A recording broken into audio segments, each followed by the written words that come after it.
خبر هیواد کې د سیلابونو له امله د مړو شمیر 13 کسان ته رسیدلی.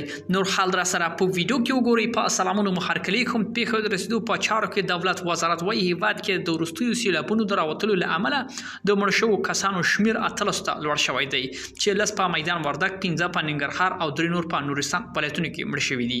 د پیښو ته رسیدو چارو کې دولت وزارت بیان محمد نعیم حقانی ویلي چې د دولتي د ټیمونو هڅه کوي چې د سیلاب ځپلو ته اړینې مرستې ورسوي. بل خو د کرنې او اوبو لګولو مالداري وزارت زیاتوي چې یا سیلابونه چې 10 ولایتونو کې راوتلي 50,000 کرنیزه ځمکه یې تخریب کړي او دا هم شمیر به نور هم لوړ شي.